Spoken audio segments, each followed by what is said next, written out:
Okay, I'm here at the Prop Store of London booth with the guys from the Prop Store of London, and I was going to have Steven kind of introduce everyone and tell us a little bit about who his employees are and what they do for the company. Sure. Hey Jason. Saturday, Comic-Con, we're all a little bit worn out, but we're having a great time. So we've got Tim over from the UK, Tim's General Manager of the London office, and we've got Brandon, who runs the facility in Los Angeles, and Dan, who heads up a lot of the logistics in LA for us as well. Yeah, we've been having a great show, but definitely feeling it now. Okay, and this is your second year as an exhibitor at Comic-Con. Yeah. And it seems like you guys have really done an excellent job this year, and you've got a much better space compared to last year. So how much of a learning curve was it to sort of get acclimated to the show here and the craziness that goes on? Yeah, I think the thing is that it's reasonably tough to actually get space here, and so on that basis we couldn't really pick what we had for the first year, and we had no idea what to expect. You know, just the management of getting everything together, getting everything into the hall. It's pretty chaotic here during the build period, and yeah, as you say, just a massive learning curve. And we realised, I think I said to you last year, that we expected people to understand what we were doing when we got here, just on the basis of having small prop displays. But we quickly realised that actually it was very, very important for us to try and showcase some of the aspirational pieces within our hobby. So people would quickly understand that these were really the real deal, that they're not the sort of sideshow replicas, which are great and they look fantastic. And obviously the issue is people understanding the difference between the two. And so we sort of really brought out a number of pieces this year that we thought, yeah, okay, people would be drawn in, have a look, and then sort of question whether it was the real deal. And then we can start talking about the hobby and really just sort of explain what it is that we do and what we do. Right, yeah, and this year it seems like almost a little mini museum of some really incredible pieces. I know, just having spent some time here yesterday, you've gotten a lot of really good feedback from people who walk by, because you can't really walk by and miss some of these great pieces. Do you want to maybe walk me through here, and you guys can tell me a little bit about some of the pieces you brought along? Yeah, sure, absolutely. So we brought with us a mix of a small amount of pieces that we're offering for sale, some of which have been seen on our website already, others which haven't yet been released onto the website.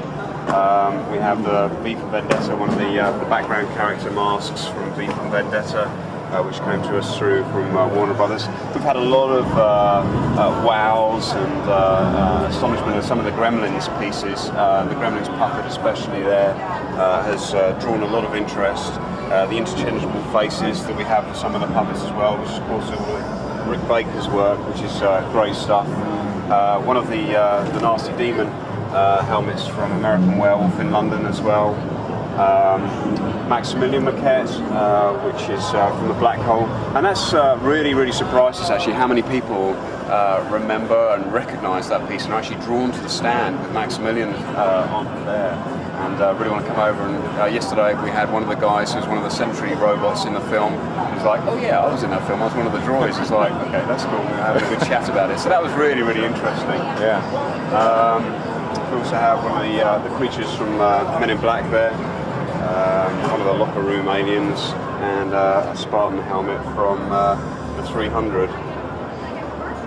Moving on, we have Ujo from The Last Samurai.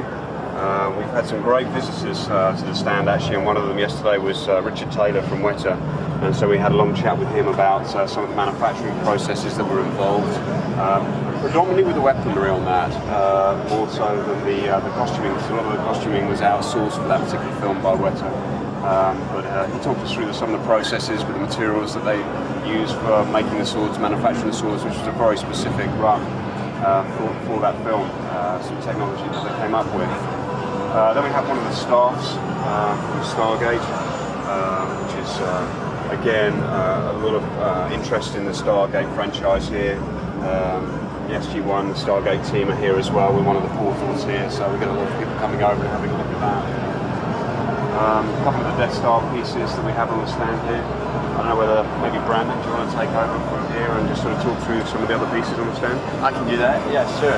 So this is a top that was made for Margot Kidder as Lois Lane for Superman 2, which only appeared in the Richard Donner cut, which was just released a few years ago. So there's a sequence where she spends the night in the Fortress of Solitude, and then the next day she's wearing what is supposed to be Superman's top. But it's different from the shirts that were made for Chris Reeve in the fact that his had the briefs built in, but in this case they wanted to look more like just a regular shirt, so they made it just with the traditional open bottom there. Down here we have a stunt Zat gun from Stargate, SG-1, also probably used in the Atlantis series. That's a custom display that we've done for it there. And then down in this case, this is predominantly pieces from the prop store collection that we brought out just for people to get to see. And we've had a really good response to that. You know, a lot of people have never seen material like this up close and personal, so it's been fun. If we start here, this is the cockpit for the Nostromo. We've got our video running over there also on the restoration of the Nostromo, which has been a big project for us over the past few months, or since we acquired it really a few years ago. And it's currently being completely restored by a professional model shop, Grant McCune Design, in Los Angeles. And once it's done, that will be one of the centerpieces of the collection in Los Angeles, and people will be able to come in and see it again up close and personal. Right here we have the Nazi Demon Mask, or an American Werewolf in London. That's another Rick Baker piece, which has been very popular with the horror crowd. Down there, an original Colonial Marines helmet from Aliens. That one actually is for sale. That's of course made by Terry English, the Master Armor from England, who did all the work for Aliens. Over here, we have an original Stormtrooper helmet from Return of the Jedi. That was not actually part of the prop store collection, it's just on loan for a friend of ours who thought that people might enjoy getting the chance to see a real one. And the Ewok mask as well is just on loan to us. And that is an original Stuart Freeborn Ewok mask that was used in the film. It has an actor's name written inside of it and everything.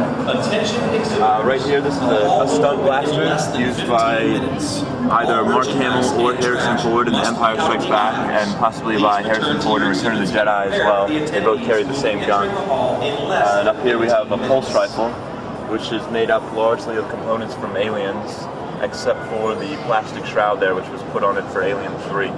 So it was one that was rebuilt for Alien 3, but it is an original hero, which has drawn a lot of attention as well, not surprisingly. And then finally, kind of winding up front in the corner here, we have an Imperial TIE pilot helmet, which has been extremely popular. And above it, the Golden Idol from Raiders of the Lost Ark. Star of the show. Which has also been popular, and it's good because the idol is in the condition it's in. It looks more like an artifact, and it being right up front here at an eye level, it's been really good for drawing people in. And they notice that there's something different about it. It doesn't look like a replica that they may have seen in some of the other booths around. So it just catches people, and then they stop to read the sign, and then from there they can kind of take in the rest of our stand and get the message that these are all originals actually used in the film. And then they say, wow. We say, good.